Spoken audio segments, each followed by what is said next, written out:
Right here, this is new video from the Gaza border as Israel has warned more than 1 million people to evacuate the north end ahead of a military operation against Hamas entrenched there.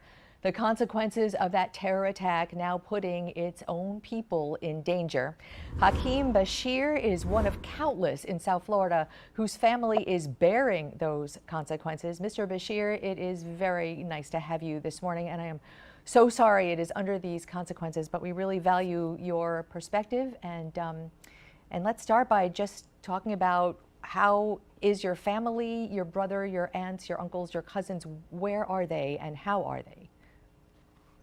Thank you. Thank you, Emily, for having me on your show. And Mr. before we Basheer, I just begin, want to let you know Emily is our rock star producer. My name is Glenna, and it is very nice to meet you. thank you, Glenna. And sorry for the name, but No thank you worries. for having me on your show. And before we begin, I'd like to take a moment to acknowledge my Palestinian friends, family, and community members who have been killed and injured in this brutal and gruesome events. So so far in the last 7 8 days, we have over 2,500 Palestinians who have been killed since last Saturday, and 9,200 have been injured. 700 of those are children. So for me and for my family, how I have been feeling, we have been feeling miserable just to about the thought of what is going on there and being disconnected from them. We have been unable to reach any of them in the last 48 hours. There is no electricity and no internet, and we have been trying to scramble to find a way to connect with them, but we haven't been successful as of yet. Where are they located? They are all over. They are all over the Gaza Strip, and the last time I talked to them, they have evacuated their home. Um, over over 1.1 million people have been displaced, and they have been ordered to leave the northern side of Gaza Strip and move south. So they have relocated. So you, it's what a devastating position to be in, to not be able to even reach them or find out what their status is. We, of course, and our partners at the network are covering what is happening as we speak. We do have video of all those leaflets that the IDF has dropped, really warning people to, as you say, go south, get out of northern Gaza. In fact, we're looking at some real-time video right now of those leaflets, and we also have information that Hamas, which rules, the governing Hamas of that region, is telling people not to leave, not to heed that warning. What do you make of that? What do you hope for your family?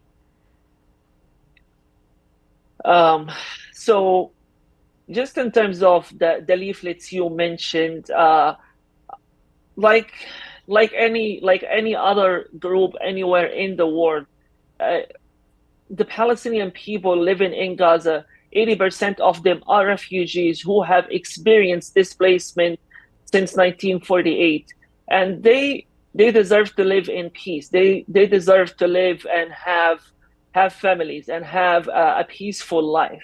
So, and they are no different than any human here in South Florida. In fact, when you compare them to the Ukrainians, it's just the Doctors Without Borders call the demand from the Israeli military as outrageous, and I do agree so with that, because when the Ukrainians fought the Russian aggression on them, the world cheered them on, and actually, um, the United States provided support to them. Let me So ask you this, because I think the war in Ukraine and the war in Israel/Gaza is a very different dynamic, very different history, and I really want to keep the focus on Hamas and what it has been doing.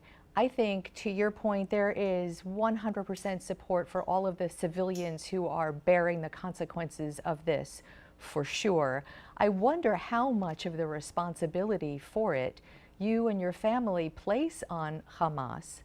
because but for the actions of Hamas, there is an argument that this would not be happening.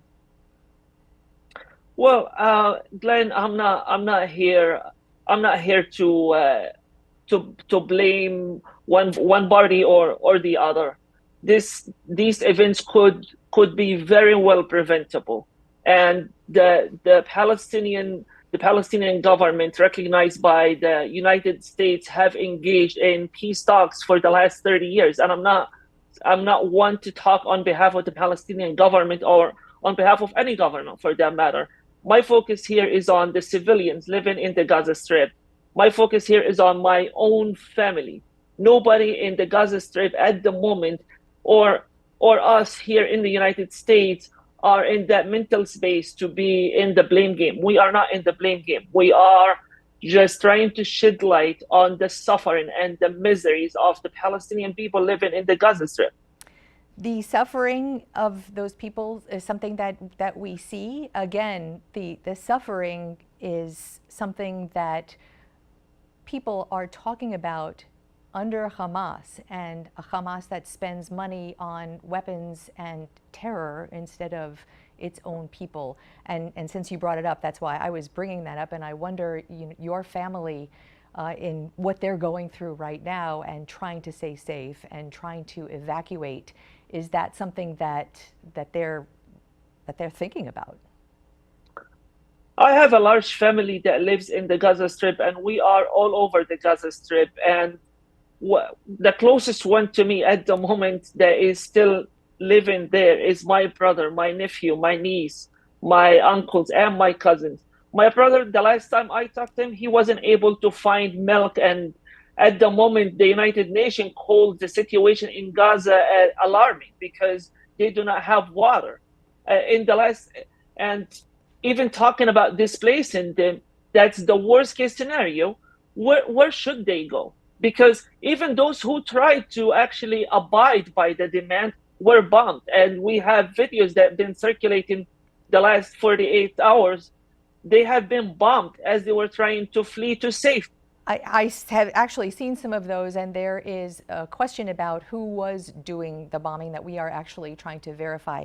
Hakeem Basheer, I want you to know that we absolutely will help you in any way we can. Contact your family and get in touch, and I hope you will stay in touch with us as this goes on. And if you are able to contact them, please do let us know. Thank you very much. I appreciate it. Thank you very much.